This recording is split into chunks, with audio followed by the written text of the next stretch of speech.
ଭେଟିକି ବହୁତ ଖୁସି ଲାଗୁଛି। सभी को जय मसीह की। to start आप सबको morning, मिलके बहुत अच्छा लगा।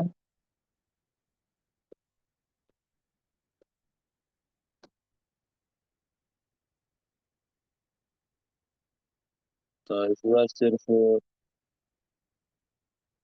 उड़ीसा के भाई बहन ही की, सब आंध्र से भी हैं।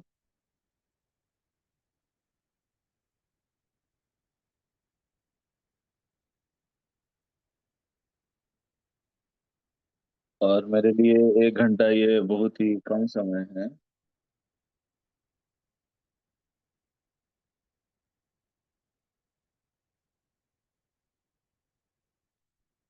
तो इधर पाने के बाद शांति से और सुंदर जीवन जीने के लिए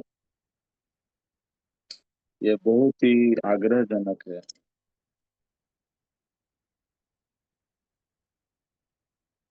Recording in progress.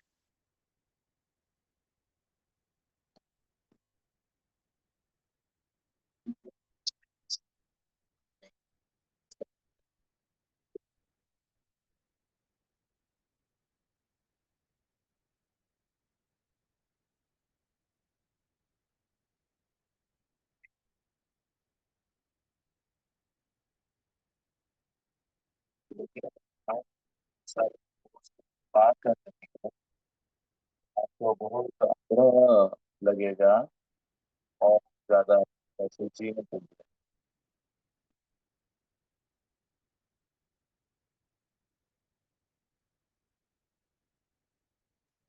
तो आज मैं वचन पढ़ के शुरू करूंगा और समय होगा तो थोड़ा गड़बड़ भी बांटेंगे।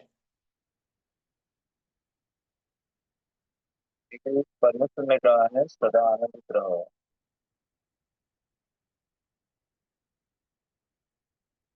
तो परमेश्वर हमको सदा आनंदित होने के लिए बनाना चाहिए।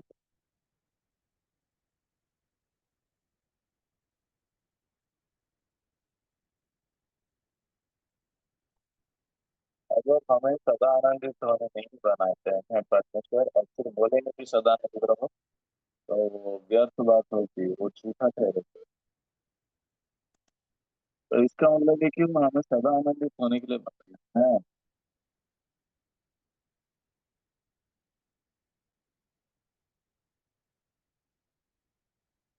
लेकिन अगर आप परमेश्वर का वचन को निर्भर नहीं रखते हैं और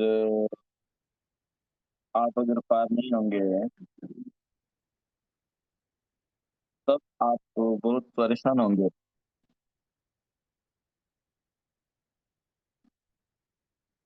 तो इसलिए हम पहले परमेश्वर का वचन को पढ़ेंगे।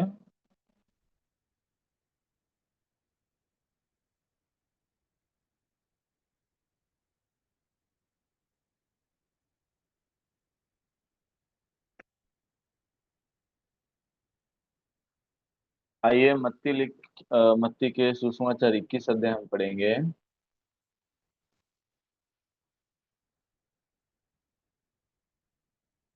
मत्ती 21 अध्याय का 28 से पढ़ेंगे।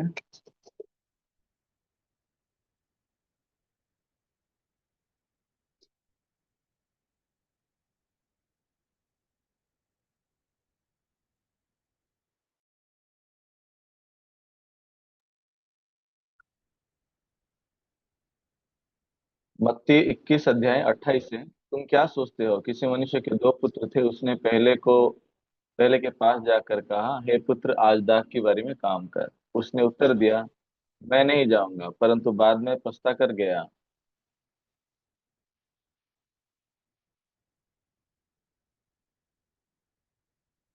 फिर पिता ने दूसरे के पास जाकर ऐसा ही कहा। उसने उत्तर दिया, जी हाँ, जाता हूँ, परंतु नहीं गया।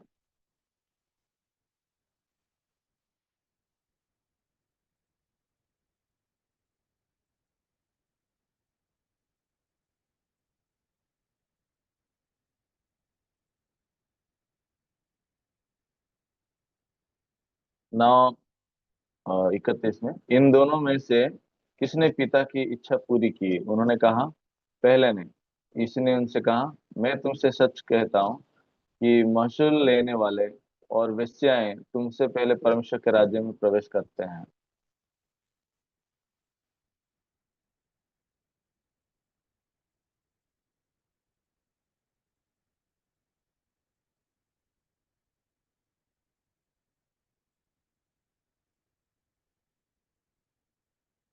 क्योंकि यूहन्ना धर्म का मार्ग दर्शाते हुए तुम्हारे पास आया और तुमने उसका विश्वास ना किया, पर मैसूर लेने वालों और वेश्याओं ने उसका विश्वास किया। और तुम ये देखकर बाद में भी ना पछताए कि उसका विश्वास कर लेते।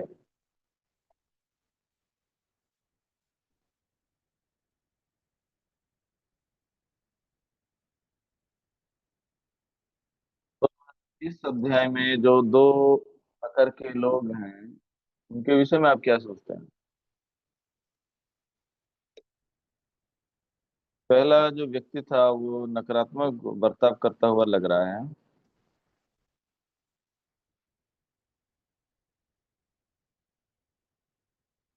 लेकिन जो दूसरा व्यक्ति है वो सकारात्मक जैसा लग रहा था। लेकिन आपको क्या लगता है, दूसरा व्यक्ति सकारात्मक था क्या?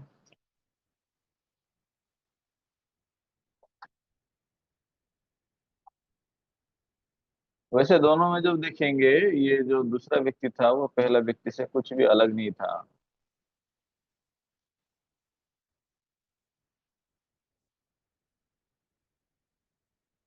वैसे वो नकारात्मक था, इसलिए नकारात्मक रूप से वो पिता की बात को नहीं सुना।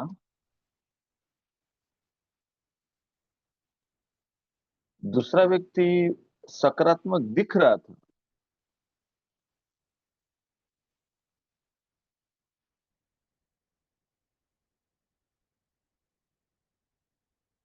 और उसको हम ये समझ सकते हैं कि वो कैन के जैसा वो अपने मन से किया हो।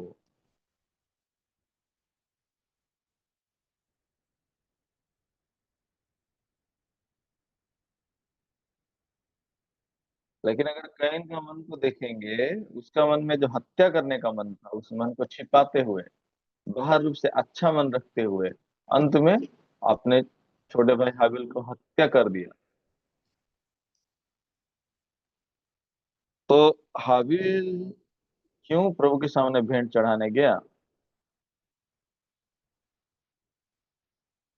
क्योंकि वो भी एक नकारात्मक,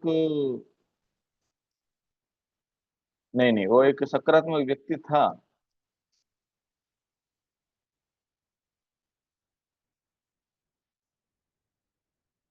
तो हम भी जब अपने बारे में सोचते हैं, हम परमेश्वर से विपरीत बन गए हैं, क्योंकि शैतान मनुष्य का मन में प्रवेश कर दिया।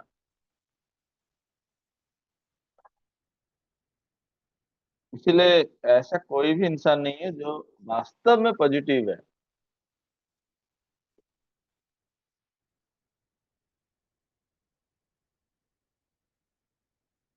क्योंकि एक मनुष्य आदम के द्वारा सब मनुष्य पापी बन गया।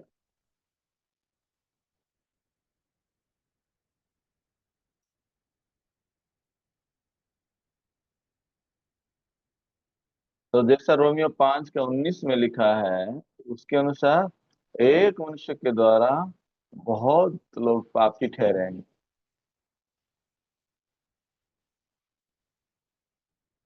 मतलब मैं कहना चाहता हूँ कि सब मनुष्य समान है।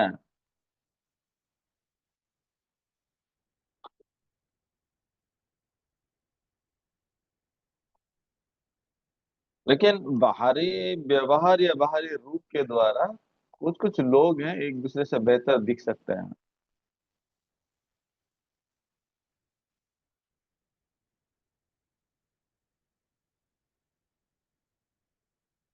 उदाहरण के लिए चेन्नई चर्च में एक बहुत सुंदर एल्डर हैं, डुंगडुंग कुंतिराज।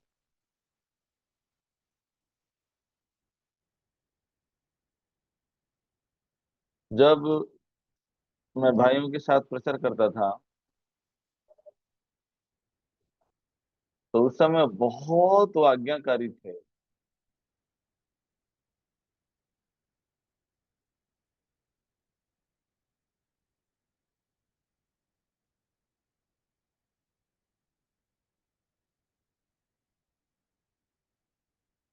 तो जब ट्रैफिक एक्सीडेंट हुआ था और उनका उंगली टूट गया था, एक टाटा ड्राइवर, टाटा,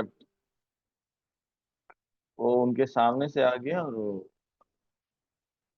इनका उंगली का जो हड्डी है पूरा टूट गया था।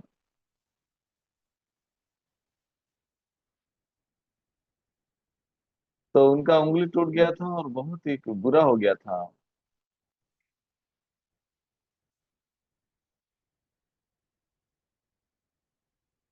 तो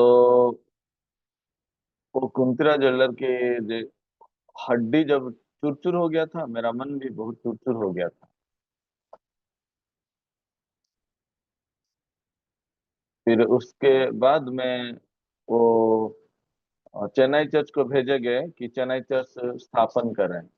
ऐसा लंबा समय बीत गया।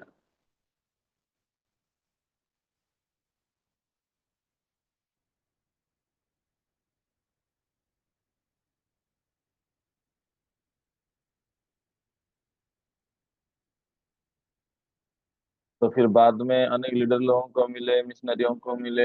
उसके बाद अभी उस एल्डर को जब देखता हूँ वो पहले जैसा नहीं रहे। कभी कभी वो गुस्सा करते हैं,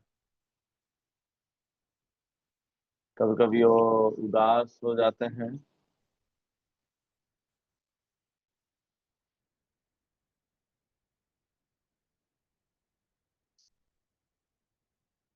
अगर मैं उनसे सच में अलग हूँ तो मैं उनके बारे में ऐसा नहीं बोल सकता था। वास्तव में हम में से कोई भी इतना बेहतर व्यक्ति नहीं है। संटू भी वो पास्टर काम करते हुए भी भाग गया था, तो वो कैसे पास्टर बन सकता था? उसने वो जो कुछ कर सकते थे उसने किया है। कुछ भी अलग विषय और विशेष विषय नहीं है। मैं कहना चाहता हूँ कि हम सब लोग समान लोग हैं।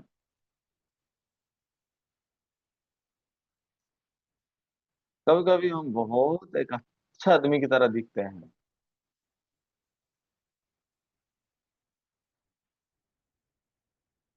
इसलिए ये मत समझना कि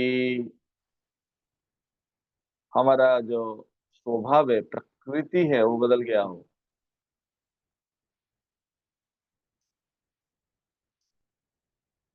जब तक आप अपने वक्त, अपने सोच को आप त्याग नहीं दिए हैं, तब तक समान बात है।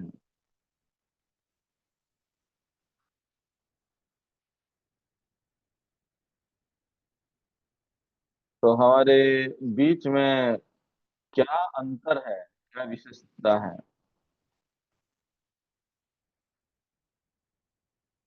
तो आप अपनी सोच को त्याग दिए हैं या नहीं है, ये अंतर है।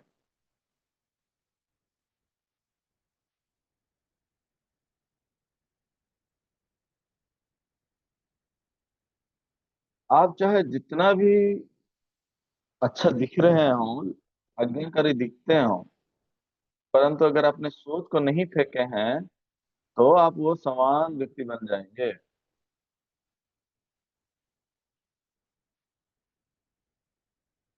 तो बाइबल में दो भाग है स्पष्ट रूप से, एक मन फिरावा और एक विश्वास।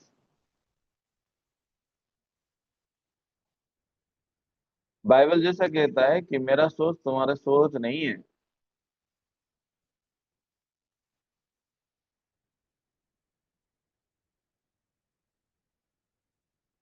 जब तक मैं अपना सोच को नहीं फेंकता तब तक मैं परमेश्वर का वचन को ग्रहण नहीं कर सकता।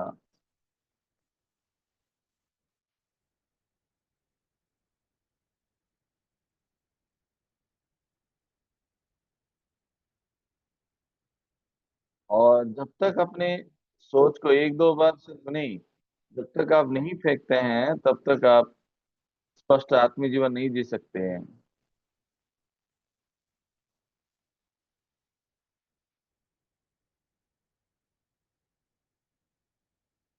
और जब आप नए सिरे से जन्म हुए हैं, तब आप मन फिराव किए होंगे, आत्मीय जीवन जिए होंगे, विश्वास किए होंगे।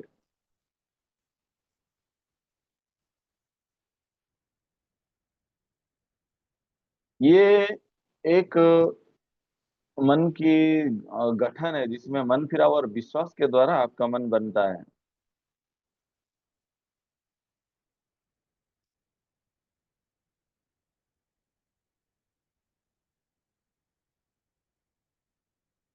और जब आप विश्वास का जीवन जी रहे हैं तो उस समय मन का गठन के अनुसार आपका मन फिराव का और विश्वास का जो आत्म जीवन है ये लगातार चलता रहेगा। आमीन।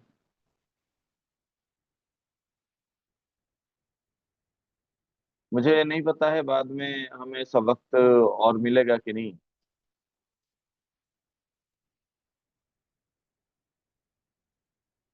मैं उड़ीसा में रहते हुए बहुत सारे दृष्टांत को लेकर आपको मैंने बताया था। आज एक कहानी मैं आपको बताऊंगा। बहुत पुराना समय में दो दोस्त थे।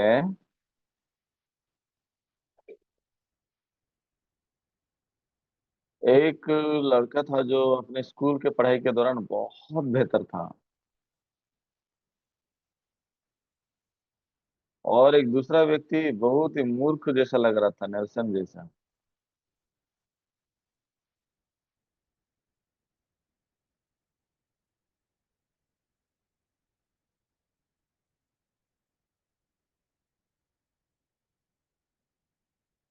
तो बाद में ये हुआ कि जिसका पढ़ाई में मार्क अच्छा नहीं आता था वो बहुत धनी हो गया।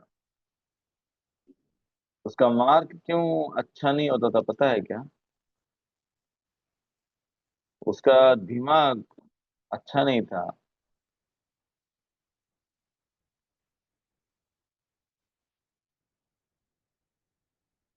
उसका दिमाग अच्छा नहीं था, इसलिए वो अपने मन को कैसे इस्तेमाल करेगा इस विषय में वो बहुत उन्नत किया।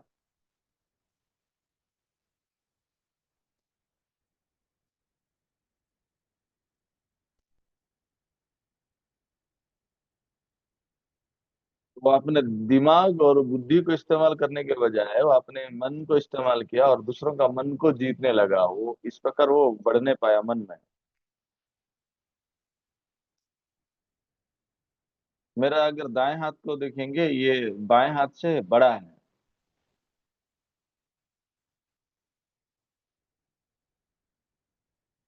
क्योंकि मैं दाएं हाथ को बाएं हाथ की तुलना में बहुत ज्यादा इस्तेमाल किया हूँ। और हमेशा मेरा दाएं हाथ के वजह से बाएं हाथ हमेशा विश्राम करता रहा।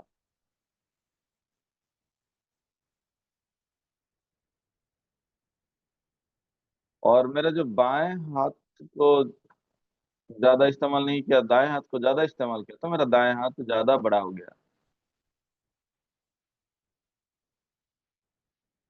और मेरे बाएं हाथ में दाएं हाथ की तरह ज्यादा ताकत नहीं है।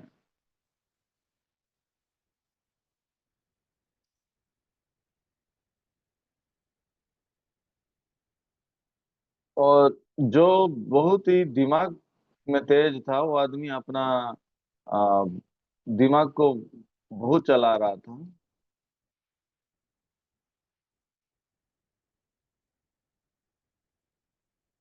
आप अगर दूसरों का मन को जीतना चाहते हैं तो आप मन को इस्तेमाल करना सीखिए, क्योंकि विश्वास मन में सृष्टि होता है।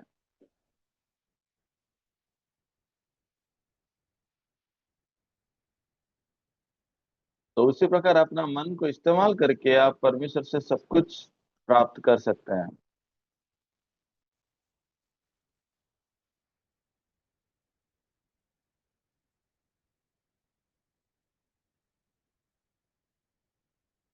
लेकिन जो दूसरा व्यक्ति था, यानी कि जो पढ़ाई में कमजोर था, वो सोचने लगा मेरे दोस्त के जैसा मैं क्यों सफल नहीं बन सका।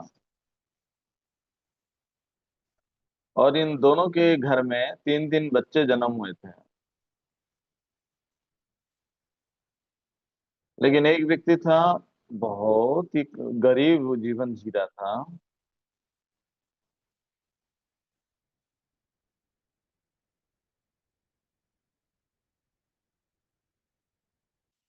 तो यद्यपि वो दूसरे के तुलना में बहुत ज्ञानी था, परंतु उसका वो जो घमंड है ना वो पूरा चूर चूर हो गया।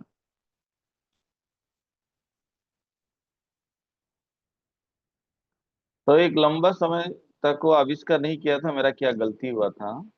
लेकिन एक बार वो अपने दोस्त के घर भी जाना नहीं चाह रहा था, पर मुझे मैं क्या जाके उससे सीखूंगा ऐसा सोच रहा था वो।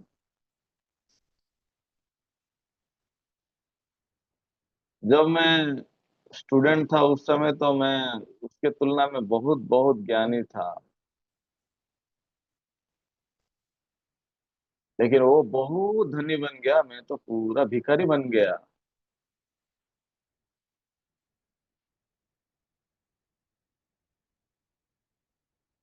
तो उसका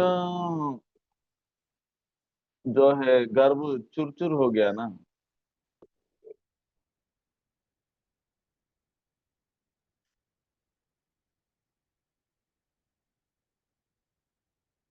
तो उसके बाद वो जाके पूछा अपने दोस्त को कि आप कैसे इतना धनी बन गए। वो बोला मैं क्या जानता हूँ, मैं आपको क्या बता सकता हूँ, आप तो स्टूडेंट बहुत ही अच्छा स्टूडेंट है ना, मुझे आपसे सीखना चाहिए। नहीं नहीं नहीं, वो तो समय बीत गया है, अभी नहीं है।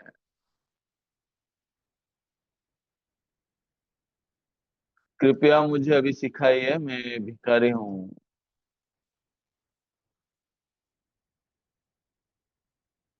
तमिल भाई बहन भिखारी का मतलब जानते हैं ना? ये भारत में बेस्ट शब्द है। भिखारी वो बेगर कहते हैं।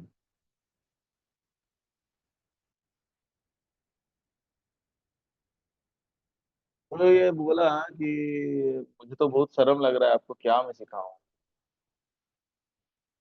और जो भी है अपने तीन बच्चों को उन्होंने बुलाया। ए मेरे प्यारे बेटे, मैं बुला रहा हूँ।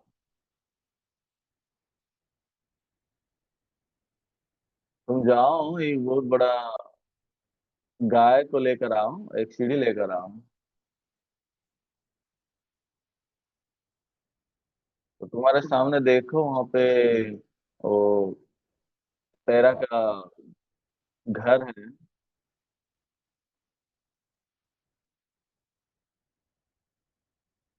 और उसके छत के ऊपर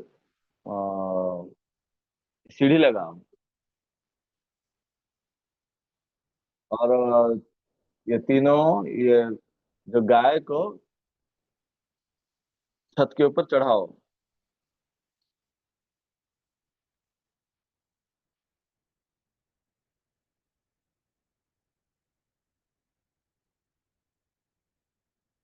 तो ये लोग हिचकिचाए नहीं, तुरंत बड़ा लड़का बोलता है, भाई तू ऊपर जा और तू सीढ़ी पकड़, और मैं ये गाय को धकेल रहा हूँ, ठीक है। ऐसा करके वो लोग शुरू किए काम।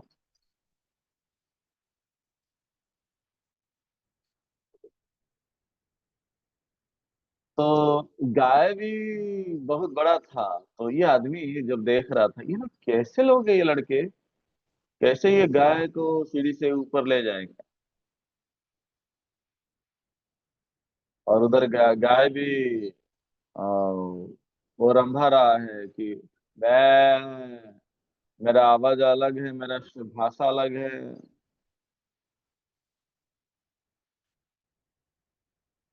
फिर उसके बाद उन्होंने अपना स्थिति को बदला, पोजीशन को बदले। ऐसा करके 3 बार वो लोग स्थान बदल बदल की कोशिश की है, जितना भी हो वो गाय को ऊपर चढ़ाने के लिए। 30 मिनट तक वो लोग पूरा पसीना से भीग गए और कोशिश करते रहे।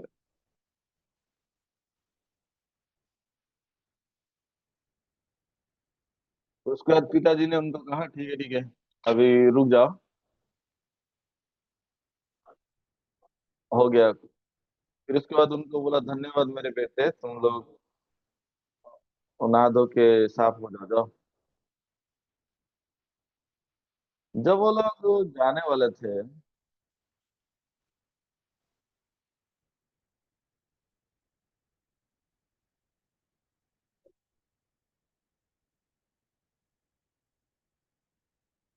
तो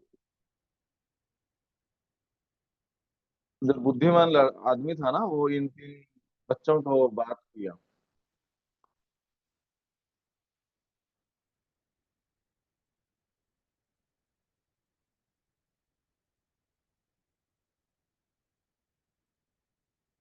तब तक उसको लग रहा था कि ये लड़के सच में अपने बाप के जैसे पूरे मूर्ख लोग हैं। कैसे ये लोग ऐसे काम किए?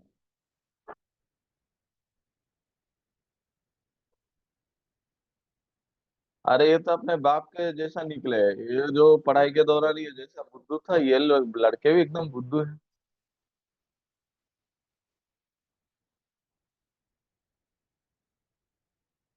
फिर वो उनको पूछा, अच्छा बच्चे, तुम्हें पता नहीं था क्या ये गाय छत में नहीं जा सकता?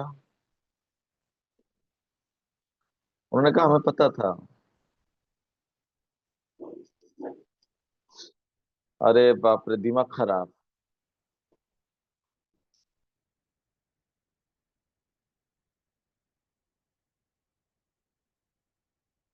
तो इसलिए वो फिर सोचने लगा, तो तुम जब जानते थे ये नहीं चढ़ सकता, फिर भी तुमने ऐसा मूर्ख जैसा काम क्यों किया?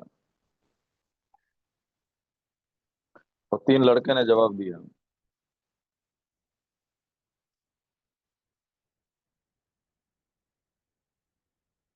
हमें पता था कि ये गाय को छत में चढ़ाना मुश्किल है, ये असंभव है ये।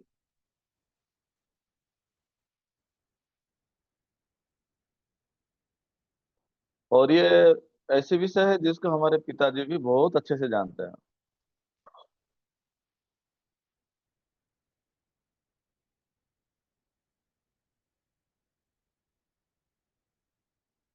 लेकिन जब ये जानते हुए भी अगर मेरे पिताजी ने मुझे ये आज्ञा दी कि हम ऐसा करें, तो निश्चित रूप से उनका कोई उद्देश्य है, इच्छा है।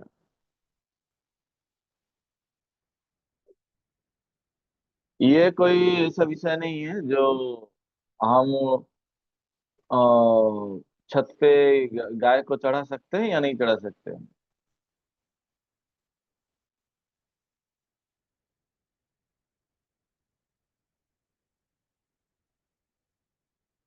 ये कोई कारण नहीं है, ये कोई ज्ञान के विषय नहीं है।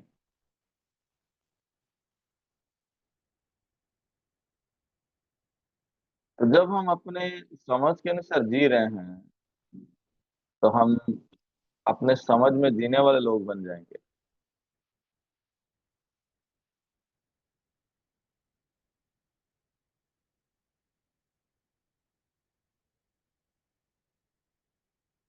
लेकिन हम समझ नहीं पा रहे हैं, फिर भी अगर हम समझ नहीं पा रहे हैं इसलिए नहीं कर रहे हैं, तो ऐसे लोग हम बन जाएंगे जो हमारे सोच के बाहर नहीं कर सकते।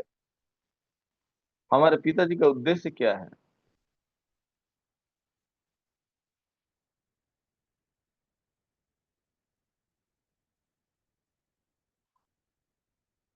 ये कोई बात नहीं कि ये हम गाय को छत को चढ़ा सकते हैं या नहीं है, वरन ये उद्देश्य था कि हम पिताजी का सुन रहे हैं या नहीं सुन रहे हैं।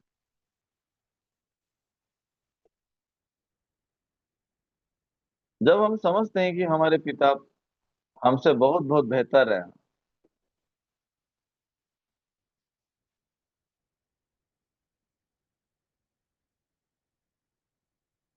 तो हमारे जीवन भर में वहाँ कई सारे विषय हैं जिसको हम नहीं समझ सकते। और हम भी हमारे पिताजी के जो वचन हैं, उसके बातों को हम न्याय करना नहीं चाहते हैं।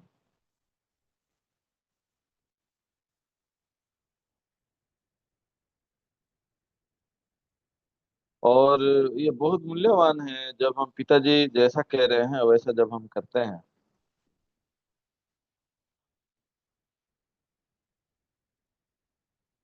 इसका मतलब है कि हमारे पिताजी के शब्द भरोसा योग्य हैं।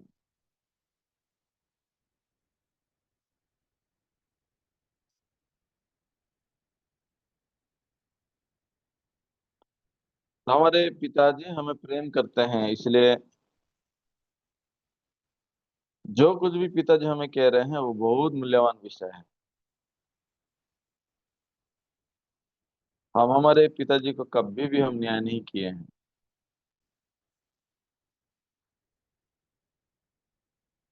अगर हम अपने न्याय के अनुसार हम जिएंगे तो हमारा जीवन पूरा नष्ट हो जाएगा। तो हम ज्ञानी नहीं हैं। इसलिए हम अपने आप को भरोसा नहीं कर सकते हैं।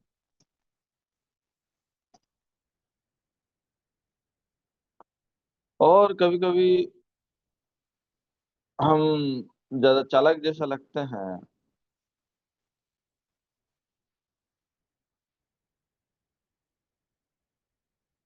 तो अभी हम ऐसा लग सकते हैं कि हम ज्यादा बुद्धिमान जैसा भी लग सकते हैं, लेकिन हमारा भविष्य में क्या होगा हम नहीं जानते हैं।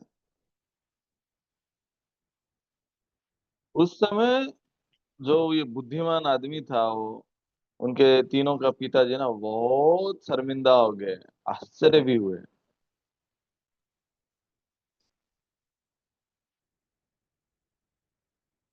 मेरे दोस्त के ये तीन लड़कों से मैं थोड़ा सा भी बेहतर आदमी नहीं हूं मैं।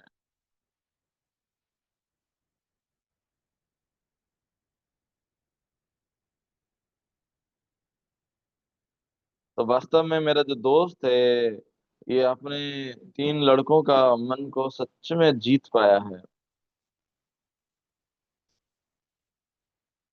पर मेरे घर में कोई भी मेरी बात को ऐसा भरोसा नहीं करेगा।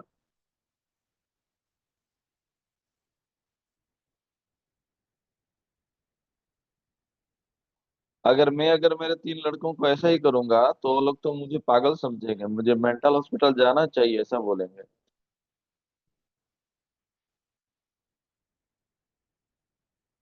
क्योंकि मेरे बेटे बहुत ही ज्यादा चालाक समझते हैं अपने आप को।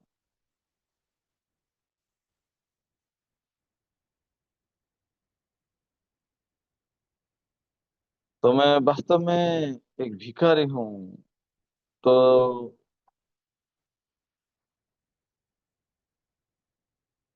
तो ऐसा दृष्टांत ना मैं बहुत लंबे समय पहले पास्टर पाक जी से मैंने सुना था।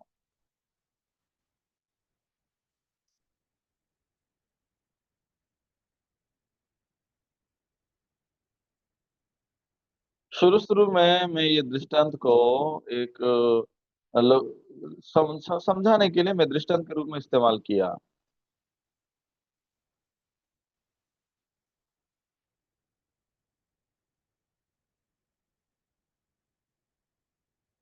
पर बाद में समय बीतने पर मैं परमेश्वर का मन और ज्ञान, जो प्रभु का जो ज्ञान था वो मेरा मन को आलोकित किया। हम संसार में जो जीवन जी रहे हैं,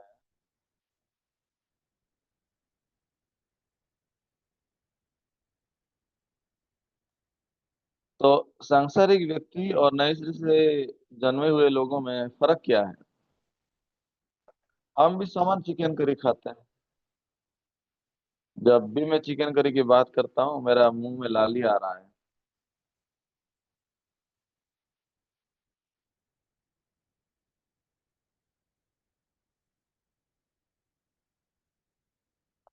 विशेष रूप से गर्मा गर्म चपाती और एक चिकन करी का टुकड़ा के साथ, आह क्या स्वाद लगता है। और उड़ीसा में वो जो चिकन पकोड़ा बनता है, आह पूरा मर जाएंगे याद में।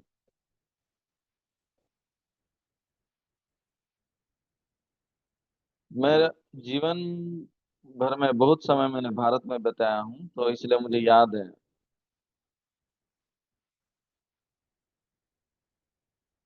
तो जब मैं भाई बहनों को देखता हूँ बहुत खुशी लगता है।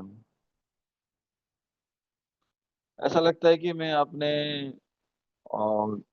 होम टाउन, अपने गांव को आया हूँ। सोचिए कि ये नए सिर से जन्मे हुए लोग और उधर उधर पाए हुए लोग और जो सांसारिक लोग हैं उनमें अंतर क्या है?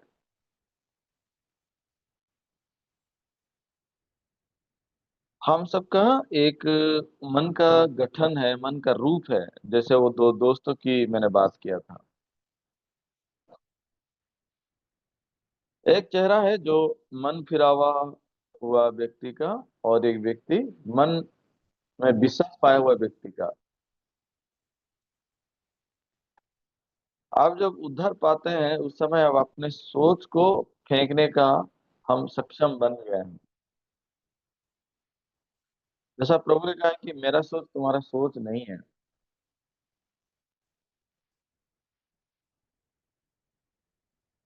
तो दो अलग अलग सोच है, तो कौन सा सोच को फेंकना चाहिए? मैं आप सबको पूछना चाहता हूँ, परमेश्वर का वचन मेरे सोच से पूरा अलग है, तो उस समय आप परमेश्वर का वचन को नहीं फेंकेंगे क्या? ये ऐसा स्वाभाविक है, क्योंकि आपका सोच से वो पूरा अलग है। या फिर परमेश्वर का वचन से जो सोच आपका सोच अलग है, वो सोच को आप नहीं फेंकेंगे क्या?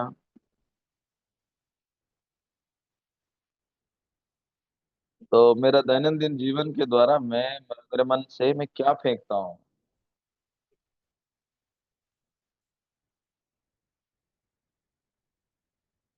मैं अपने सोच को फेंकता हूँ या परमेश्वर का वचन को फेंकता हूँ?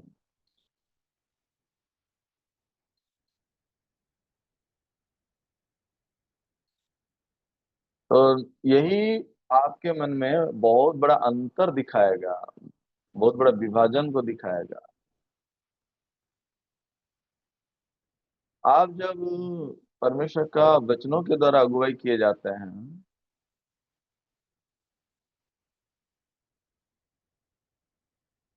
तो निश्चित रूप से वहां एक विभाजन आना चाहिए कि आप परमेश्वर का वचन को अपने सोच से, आप अपने वचन और अपनी सोच को अलग किए हैं। एक वचन हम देखेंगे उत्पत्ति 19 अध्याय का। उत्पत्ति उन्नीस उत्पत्ति 19 अध्याय।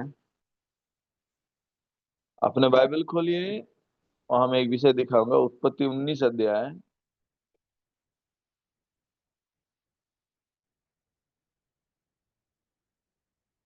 अब जब उत्पत्ति 19 अध्याय आप देखेंगे,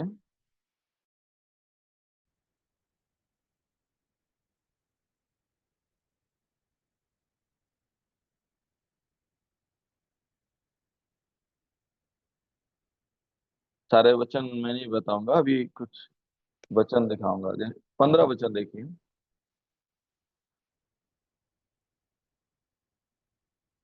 जब पौ फटने लगी, तब दूतों ने लूत से जल्दी करने को कहा और बोले, उठ, अपनी पत्नी और दोनों बेटियों को जो यहाँ है ले जा, नहीं तो तू भी इस नगर के अधर्म में भस्म हो जाएगा।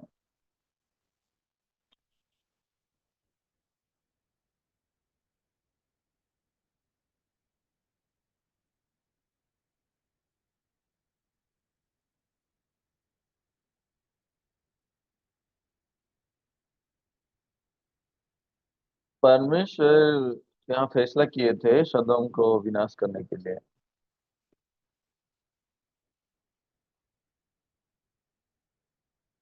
तो ये बताइए कि ये नगर को विनाश करने के लिए परमेश्वर का क्या उद्देश्य था?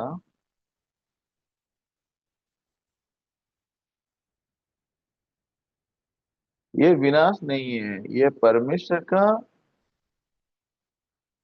उद्देश्य था, ये लूट और उसका परिवार को बचाने के लिए। आमेन।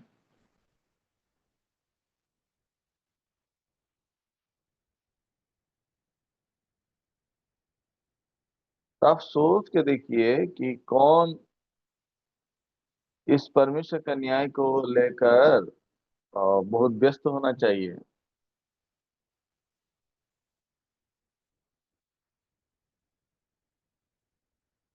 कौन तो चंचल होके निकलना चाहिए, ये प्रभु के दूत चंचल होके निकलना चाहिए, या लूत को बचने के लिए चंचल होके जाना चाहिए?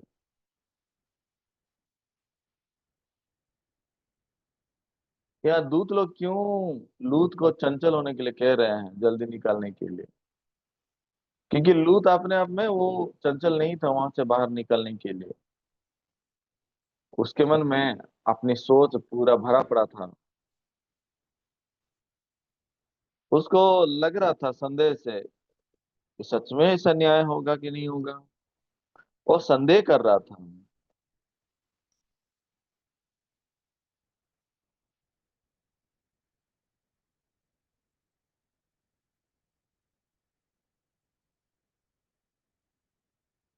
इसका मतलब वो अपने सोच से अलग नहीं हो पा रहा था, वो लंबे समय तक अपने सोच को इस्तेमाल करके जिया था। आपने जो समझ सकते हैं कि ये अपना आत्मीय जीवन कभी नहीं जिया था।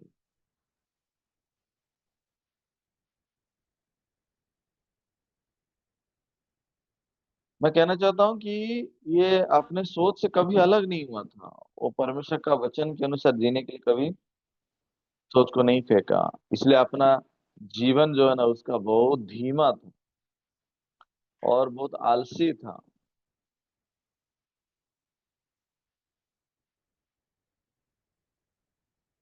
और ये अपना चेतना खो दिया है। हमें,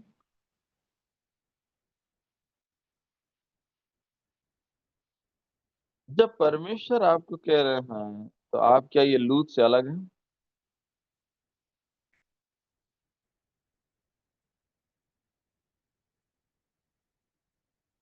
तो उस समय आप भी वो जगह पे, मतलब टिके रहेंगे जहां पे आप जी रहे हैं? सोच के देखिए कि एक च्युइंगम को अगर चेयर में चिपका देंगे तो उसको वहां से निकालना इतना मुश्किल है।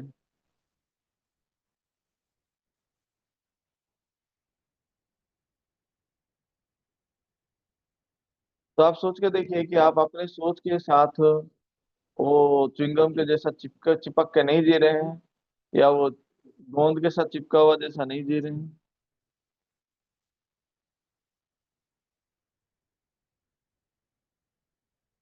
तो फिर आप सोचिए कि आपको वचन के अनुसार जब जीना होता है तो आप क्या वो चीरे जाएंगे, ऐसा मुश्किल अनुभव नहीं होता है क्या? तो फिर सदा आनंदित होकर जीने के लिए क्यों ये मुश्किल है? सदा आनंदित होने का मन से जीना क्यों मुश्किल है? तो फिर आपको ये जानना चाहिए कि मैं लूत के जैसा जी रहा हूँ।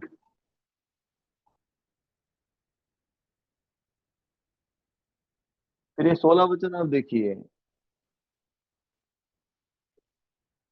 उत्पत्ति 19 का 16। पर वो विलम्ब करता रहा। इस पर उन पुरुषों ने उसका और उसकी पत्नी और दोनों बेटियों के हाथ पकड़े, क्योंकि यहोवा की दया उस पर थी, और उनको निकाल कर नगर के बाहर कर दिया।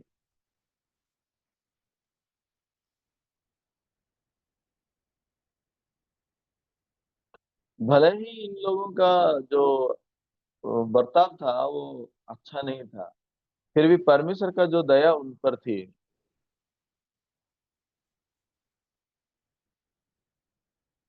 इसलिए इन दूतों ने उसको निकाल कर नगर के बाहर कर दिया।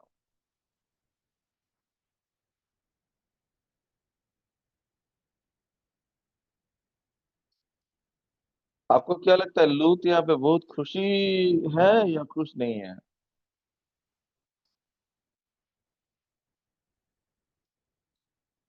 उसका जीवन बहुत धीमा है।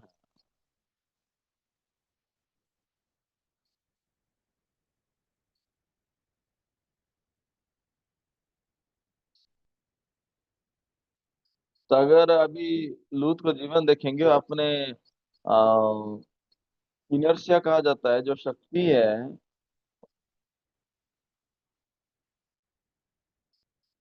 है ना, कि जो शरीर का शक्ति है उसके द्वारा वो जी रहा है।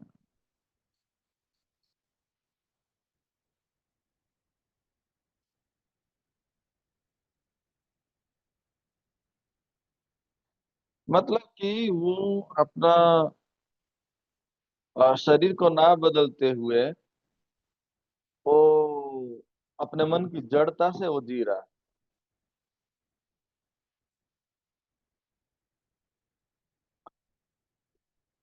इसलिए उसके शरीर में घर्षण है, समझ रहे हैं क्या?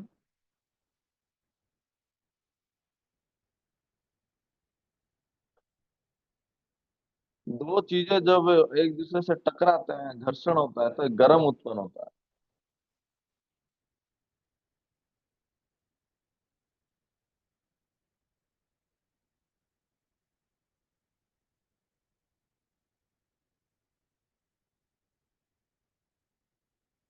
यानी कि आप कुछ भी जो करना चाह रहे हैं तो परमेश्वर का वचन से विपरीत आपका सोच है, इसलिए उसमें बहुत घर्षण होता है।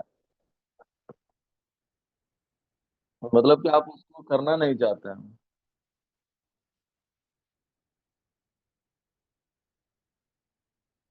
यानी कि परमेश्वर आपको अगुवाई करना चाहते हैं, लेकिन आप अनुसरण करना नहीं चाहते, इसलिए दो चीजों में घर्षण हो रहा है।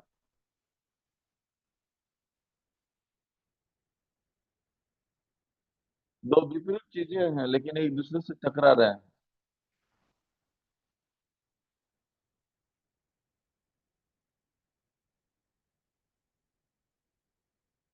तो आपको क्या लगता है, लूत सदा आनंदित होकर जी रहा था?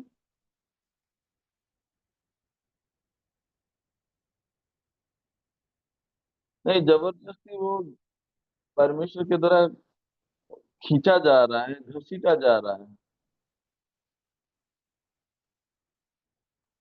तो परमेश्वर उसको बचाना चाहते थे या उसको मारना चाहते थे? तो फिर कारण क्या है, ये क्यों ऐसा कर रहा है? ये परमेश्वर के ऊपर निर्भर नहीं कर रहा है। आमेन।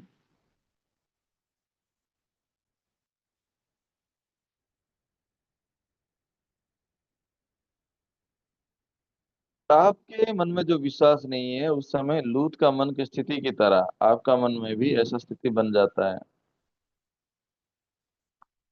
फिर क्या हुआ? 17 वचन में लिखा है।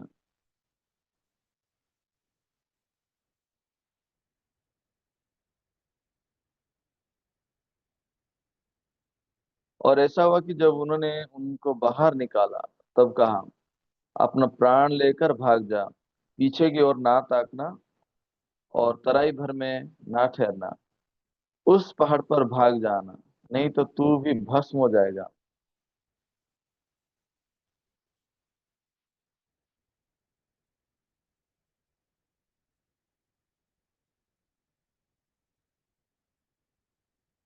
तो यहाँ पे एक बहुत महत्वपूर्ण कहानी है। 18 वचन में आप देखिए।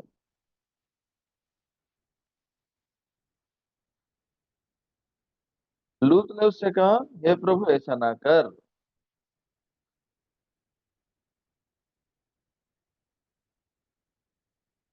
उनका हृदय में लगा था, नहीं नहीं नहीं प्रभु, क्या यह नकारात्मक विषय नहीं है क्या?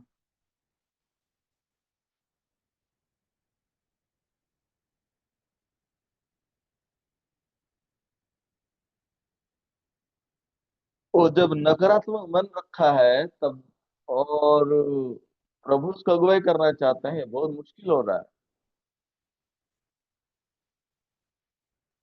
19 वचन ऐसा कह रहा है।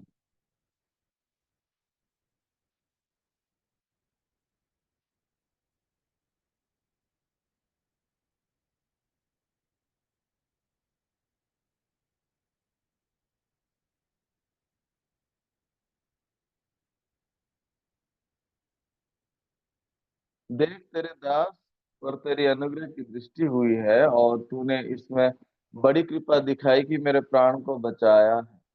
पर मैं पहाड़ पर भाग नहीं सकता, कहीं ऐसा ना हो कि कोई विपत्ति मुझ पर आ पड़े और मैं मर जाऊं। आपको क्या लगता है, प्रभु इसको मारने के लिए उसको बचा के ले आया?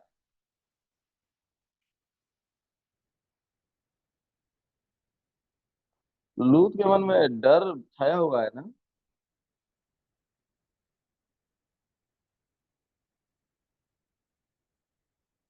अभी कौन सा विपत्ति उसके ऊपर आने वाला था, वो इतना डरा हुआ है?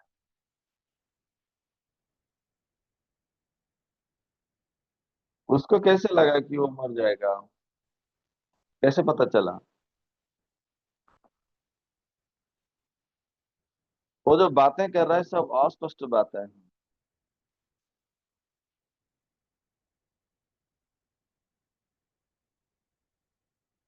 वो अभी एक अस्पष्ट दुनिया में जी रहा है।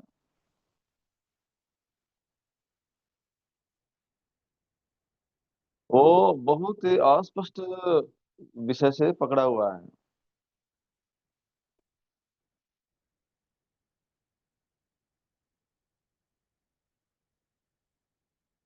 तो ये जो भी सच, जो जानता है वो सच्चाई नहीं है। और जहाँ सच्चाई नहीं है वहाँ उजियाला नहीं है। वो मौत के विषय में यहाँ बात कर रहा है। मौत शारीरिक मन है, शारीरिक मन रखना मौत है। आमीन की नहीं? लूत जो है वो सोच का मनुष्य है।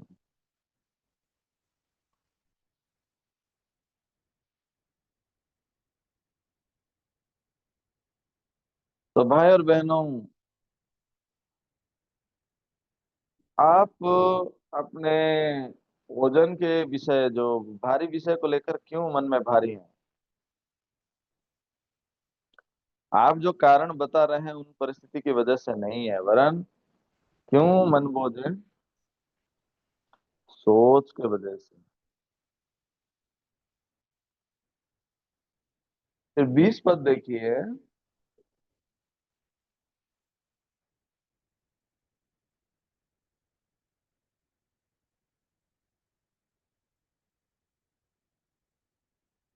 देख वो नगर ऐसा निकट है कि मैं वहां भाग सकता हूँ। वो वो नगर ऐसा निकट है कि मैं वहां भाग सकता हूँ।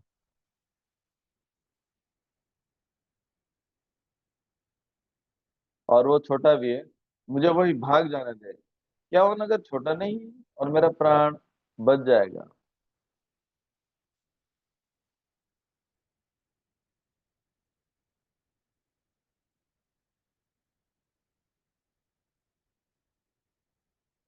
अभी आप देख सकते हैं लूत लगातार अपने सोच के अनुसार परमेश्वर का वचन को नष्ट करने के लिए कोशिश कर रहा है।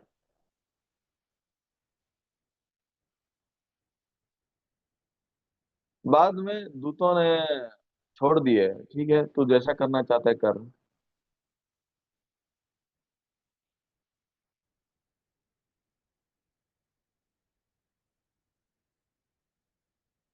उसके बाद लूत तो सोअर करके छोटा सा जो नगर था वहां आ, जा पड़ा। उसको जाने दिया दूतों ने भी। समझ रहे हैं क्या? पहले तो परमेश्वर उनको पहाड़ की ओर जाने के लिए कहा था।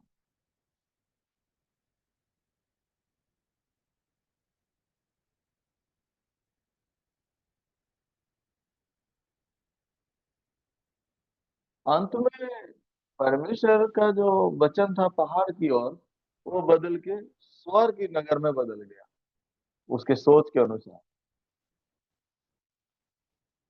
आप समझ पा रहे हैं क्या? हमें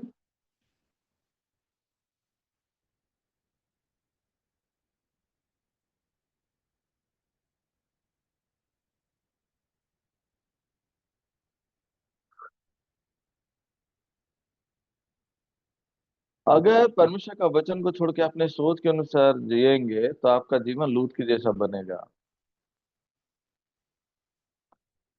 पर आप तो ये भी कह सकते हैं ना, दूतों ने भी तो मुझे वहां जाने के लिए हाँ बोल दिया। तो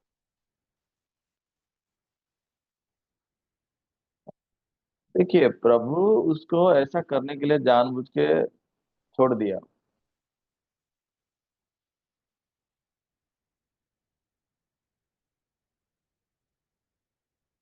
मैं क्या कर सकता हूँ? मैं शुरू से मैंने जो कहा था वैसा सुना नहीं। अपने सोच के अनुसार तुमने जिया है, तो अपने सोच के अनुसार जियो।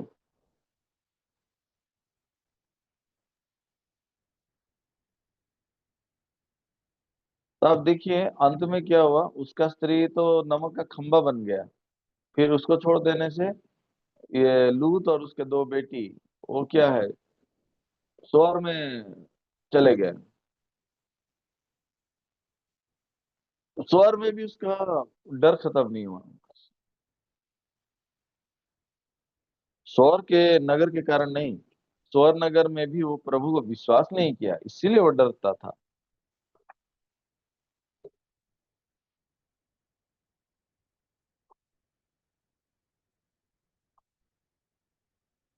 तो वो अपने सोच को छोड़कर, अपने अभिलाषा को रखकर, वो वचन के साथ खुश होना चाहता था।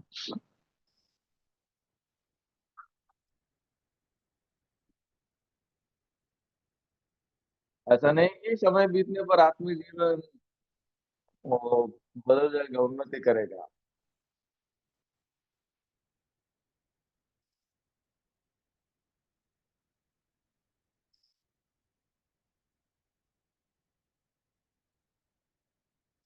आप जितना लंबा समय भले ही क्यों ना जिए हैं, लेकिन अगर आप विश्वास का जीवन जीना नहीं सीखेंगे तो वो सिर्फ समय को आप गवाएंगे।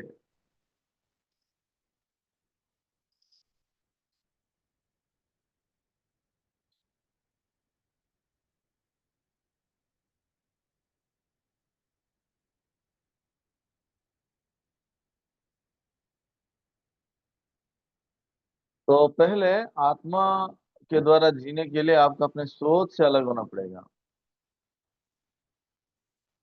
यह है सच्चा विश्वास।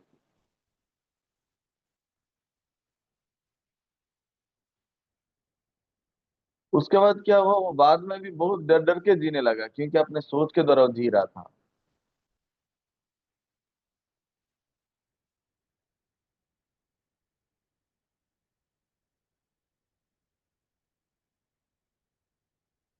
आप नशे से जन्म होने के बाद, उद्धार पाने के बाद भी, अगर आप अपने सोच के गढ़ में अगर चले जाएंगे और जहाँ पे वचन को नहीं पा रहे हैं, तो आपका जीवन लूत के जैसा होगा और डर डर के जिएंगे।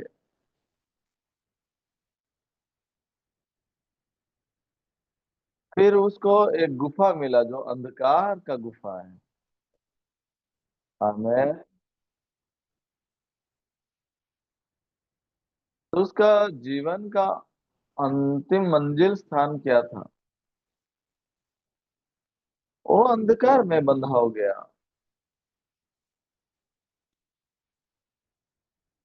और अपने चेतनाओं को खो दिया।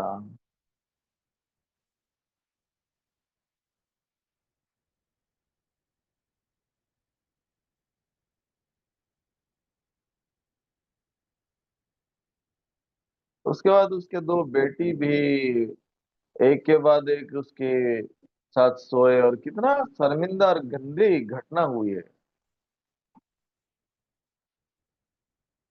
फिर उनके द्वारा कौन जन्म लिया?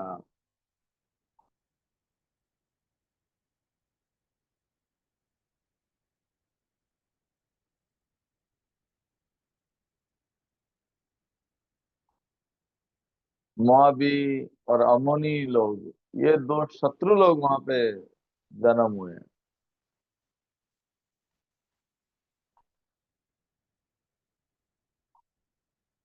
मोआब और बेनामी।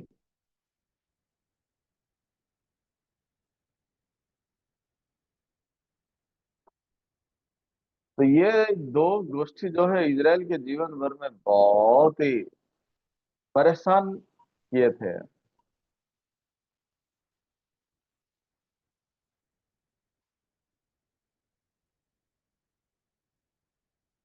तभी मैं 5 मिनट में खत्म करूंगा। वैसे आपको, मुझे ज्यादा समय चाहिए ये सब बताने के लिए।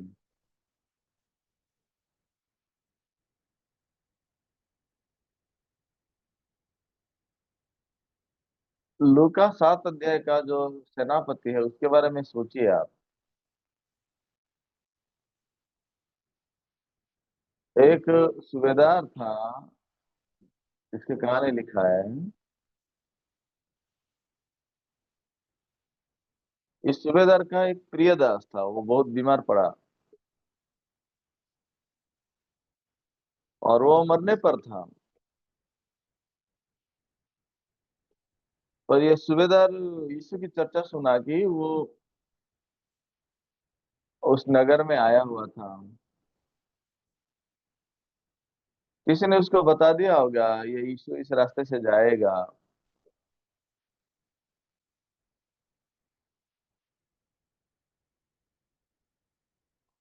तो पहले उसने अपने पुरनियों को यीशु के पास भेजा कि यीशु उसके पास आए।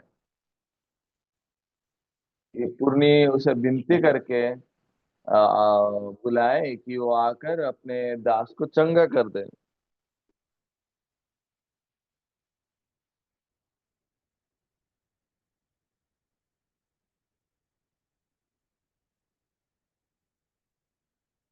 फिर जो लोगों को भेजा था वो लोग ये सूबेदार के दूत है, सूबेदार के ये संवाद लेने वाले हैं।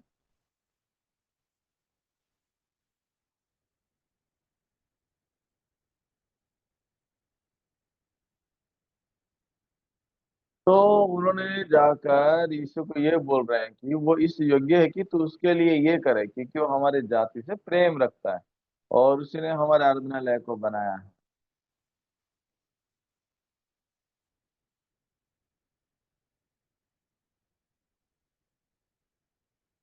तो मेरा दास बहुत अच्छा है, इसलिए यीशु कृपया आकर उनके लिए ये भला कर दे, ऐसा कर दे बोल रहे हैं।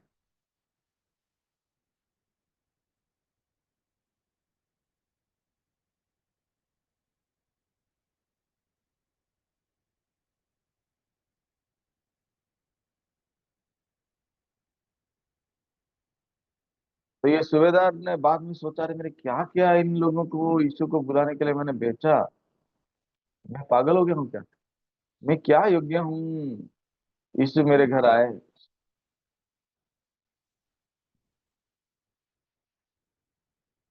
अगर यीशु मेरे घर आना नहीं चाहेगा तो मेरा दास तो मर ही जाएगा।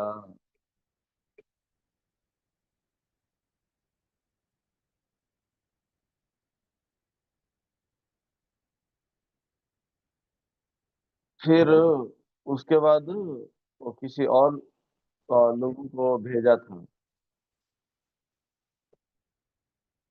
वो लोग यीशु को बोले,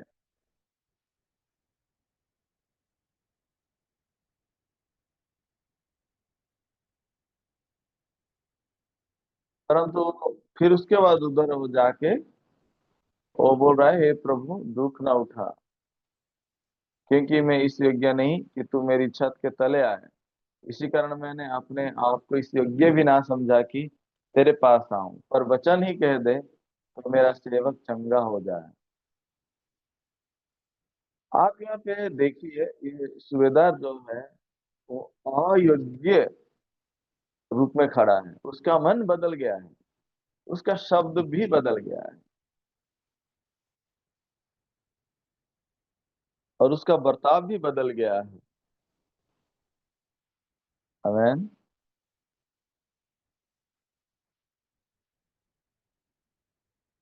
आप सोचिए, आपका मन जो बदल जाता है ना, सब कुछ बदल जाता है। आमीन।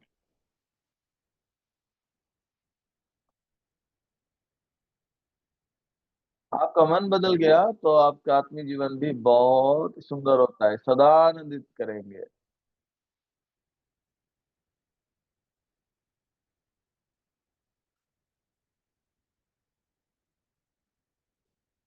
फिर वो कहता है, मैं भी पराधीन मनुष्य हूँ और सिपाही मेरे हाथ में है, और जब एक को कहता हूँ जा तो जाता है और दूसरे से कहता हूँ आ तो आता है, और अपने किसी दास को ये कर तो वो उसे करता है।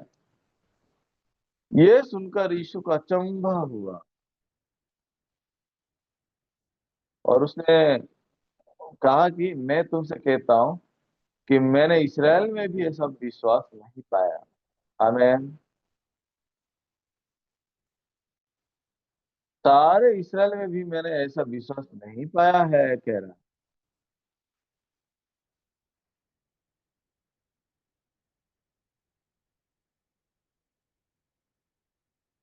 तो यहाँ भी आप समझ सकते हैं कि ये सूबेदार का जो विश्वास है, उस विश्वास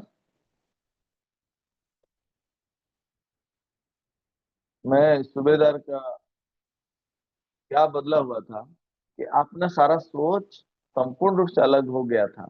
आमीन सबको।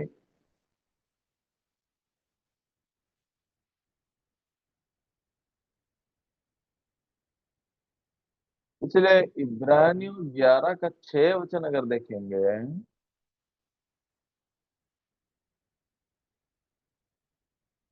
इब्रानियों 11 का 6 पद में लिखा है, क्योंकि विश्वास बिना उसे प्रसन्न करना अधूरा है। लिखा है विश्वास बिना उसे प्रसन्न करना अन्न होना है।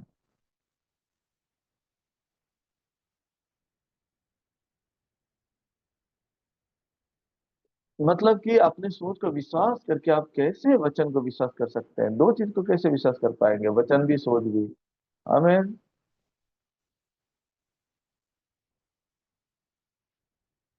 इसलिए आपके जीवन में जब आप अनेक बोझ रखते हैं,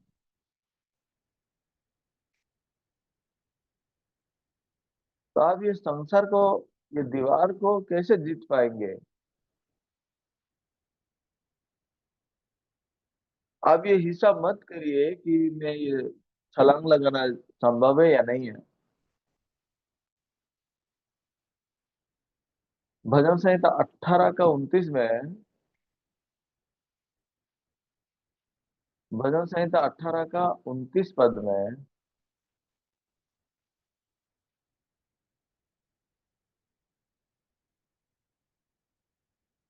क्योंकि तेरी सहायता से मैं सेना पर धावा करता हूँ और अपने परमेश्वर की सहायता से शहरपनाह को लांग जाता हूँ।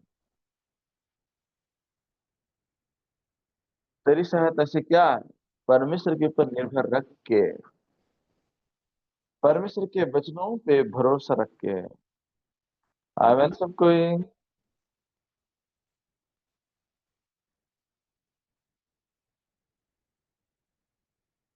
अभी समय नहीं है, इसलिए मुझे यहाँ समाप्त करना पड़ेगा।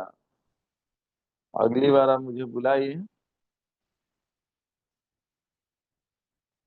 आप समझ रहे हैं क्या?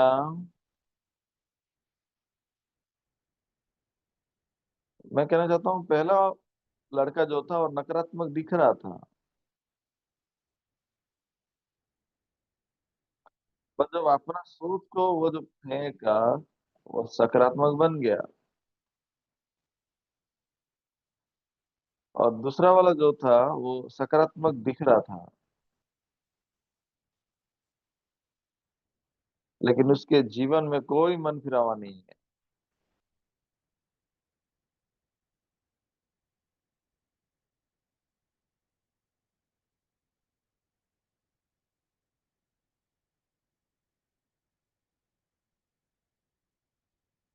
लेकिन वो अपने मन के अंदर अपने बात को रखकर वो बहुत अच्छा दिख रहा है, लेकिन मन फिरावा किए बिना, वचन को विश्वास किए बिना कोई भी अच्छा नहीं, उत्तम नहीं है कोई भी।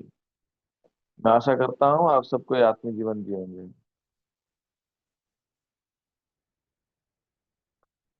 अभी भी बहुत कुछ विषय है जिसे हमें अध्ययन करना चाहिए। आप एक बार नहीं, बहुत बार मुझे इनवाइट कीजिए। मैं आप सबके साथ बहुत खुश होता हूँ। मैं आप सबको एक बात कहना चाहता हूँ। मेरा बैकग्राउंड में आपको एक फोटो दिख रहा है?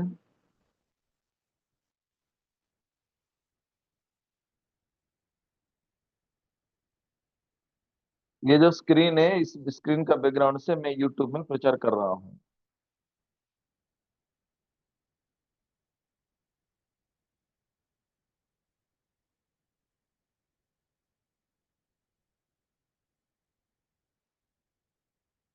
शुरू शुरू में आप में से भी कुछ लोग सुन रहे थे, लेकिन यद्यपि मैं सुसमाचार के पिन पॉइंट को प्रचार करके भेज रहा हूँ, लेकिन आप लोग तुच्छ मान देते हैं और छोड़ देते हैं।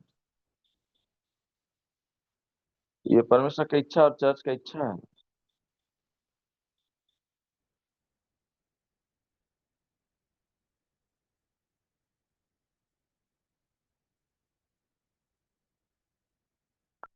तो आप खुद भी सुनिए और आपके साथ जुड़े हुए आत्माओं को भी ये, उन नए आत्माओं को भी ये बातों को आप शेयर कीजिए। ये सिर्फ मेरे लिए नहीं, आपके लिए भी जरूरी है।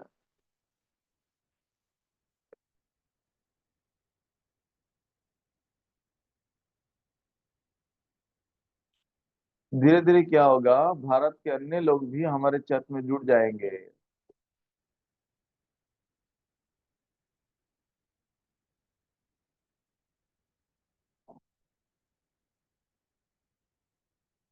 परंतु ये अन्य लोगों की बात से जैसा आप लोग इसमें शामिल नहीं होते हुए लग रहे हैं।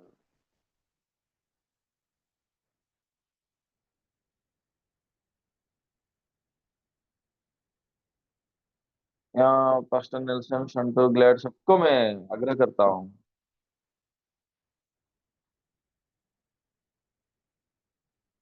पास्टर जोए, रिचर्ड, मोजेस, सबको ही आप ये सब वीडियो को लेकर सब तरफ ये वीडियो को शेयर करिए, अपने लिए ऐसा करिए।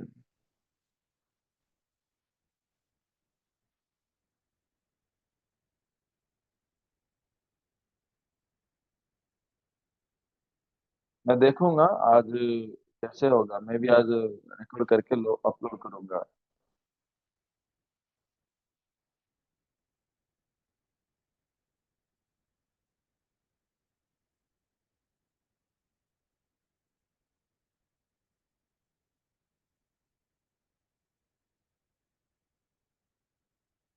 फिर बाद में यहाँ मैं बैंक अकाउंट भी अपलोड करूंगा, उसमें भी जो भी पैसा आएगा मैं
regularly. ଆଉ ସକାଳେ ମଧ୍ୟ 5:30ରେ ମୋ ୟୁଟ୍ୟୁବ ଲାଇଭ ଷ୍ଟ୍ରିମିଂ ପ୍ରକୃତରେ କରିବି ଆଉ ପ୍ରଚାର କରିବି ବାକ୍ୟ। It will be very interesting then. ଆଉ ତାହେଲେ ବହୁତ ଇଣ୍ଟରେଷ୍ଟିଂ ହବ। Yesterday I talked with Pastor Nelson about this matter. Nelson, make it practical and to be done. You do all your best, okay? ଆଉ ଗତକାଲି ଏ ବିଷୟକୁ ନେଇକି ମୁଁ ନେଲସନ କୁ କଥା ହେଲି, ଆଉ ନେଲସନ ପ୍ରାକ୍ଟିକାଲି ଏ ବିଷୟ ଯେମିତି ହବ ତୁରନ୍ତ ସେମିତି କାମ କର। Okay. So, all right. Then I think I must pray. All right. ମୁଁ ପ୍ରାର୍ଥନା କରିବି। Everybody, today also, previously also, there are many actually already the YouTube program. So you go and watch it and pick up the actual spiritual meaning like that. Okay? ଆଉ ଆଜି ମଧ୍ୟ ପୂର୍ବରୁ ବହୁତ ପ୍ରଚାର ଯାକ ମୁଁ ଅପଲୋଡ କରିଛି, ଆପଣ ମାନେ ମଧ୍ୟ ସେଟା ଦେଖନ୍ତୁ ଆଉ ଶୁଣନ୍ତୁ ମଧ୍ୟ। With this also you can tell them others when you do not know, then they will also one by one, they will come to the church. Okay. ଆଉ ଏ ବିଷୟକୁ ନେଇକି ଆପଣ ମାନେ ଅନ୍ୟମାନଙ୍କୁ ମଧ୍ୟ କୁହନ୍ତୁ, ତ ଦ୍ୱାରା ଲୋକମାନେ ମଧ୍ୟ ଚର୍ଚ୍ଚକୁ ମଧ୍ୟ ଆସିବେ। Directly you do that today. I will see how come you listen to me. ଆଉ Okay. ମୁଁ ଆଜି ଦେଖିବି ଆପଣ ମାନେ ମୋର କଥା ଶୁଣୁଛନ୍ତି ନା ନାହିଁ, ସିଧାସଳଖ ଆପଣ ମାନେ କରନ୍ତୁ। In this way, let's preach together. ଆଉ ଏଇଭଳି ଭାବରେ ଚାଲନ୍ତୁ ଆମେ ମିଳିମିଶିକି ପ୍ରଚାର କରିବା। And also let's increase all India church. ଆଉ ଚାଲନ୍ତୁ ସାରା ଭାରତ ଚର୍ଚ୍ଚକୁ ଆମେ ବଢେଇ ଦବା। From now on, strongly let's proceed. ଆଉ ଚାଲନ୍ତୁ ବର୍ତ୍ତମାନ ଠାରୁ ଆମେ ମାନେ ସମସ୍ତେ ଆଗକୁ ବଢିବା। Definitely, God will help you. ଆଉ ନିଶ୍ଚିତ ଭାବରେ ପରମେଶ୍ୱର ଆପଣ ମାନଙ୍କୁ ସାହାଯ୍ୟ କରିବେ। Amen. Amen. Okay. Let me pray. Our Heavenly ଆଉ Father, by the grace of the Lord, we were so happy today. ଆଉ ଆମମାନଙ୍କର ସ୍ୱର୍ଗସ୍ଥ ପିତା, ତୁମ ଆମମାନଙ୍କର ପିତା ପରମେଶ୍ୱରଙ୍କର ଅନୁଗ୍ରହ ଦ୍ୱାରା ଆଜି ମଧ୍ୟ ଆମେ ଖୁସି ହେଇପାରିଲୁ ପ୍ରଭୁ। You have stirred up our heart that we were sleeping for a long time.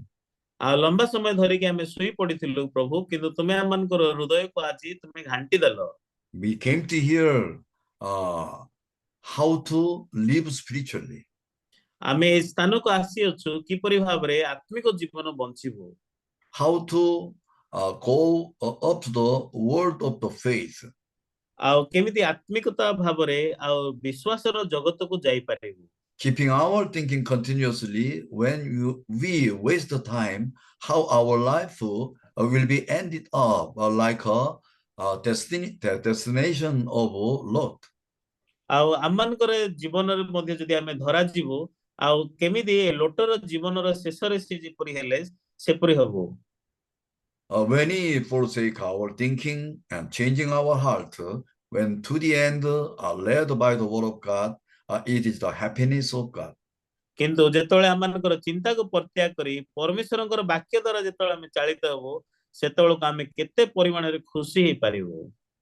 Let them just listen to the word of God and give them a power to separate their thought from their heart.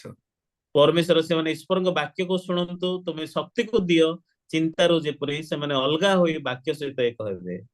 Give them such a wonderful day, and also let them live with a rejoicing heart always. ପ୍ରଭୁ ଆଜି ମଧ୍ୟ ତୁମେ ଆଶ୍ଚର୍ଯ୍ୟ ଦିନକୁ ଦିଅ ଏବଂ ସର୍ବଦା ଆନନ୍ଦ କରିବାର ହୃଦୟକୁ ନେଇକି ବଞ୍ଚିବା ପାଇଁ ଦିଅ। In Jesus' name I prayed. ଯୀଶୁଙ୍କ ନାମରେ ମୁଁ ପ୍ରାର୍ଥନା ମାଗିଲି। Amen. ଆମେନ୍। ଧନ୍ୟବାଦ। Recording I stopped. hope very soon we meet again. ଆଉ ମୁଁ ଆଶା କରେ Praise the Lord. ଯଥାଶୀଘ୍ର ମାନେ ଭେଟିବା। ମୁଁ ଲିଙ୍କ ସେୟାର କରିଦେଲି ଭାଇ ଭଉଣୀ ମାନେ।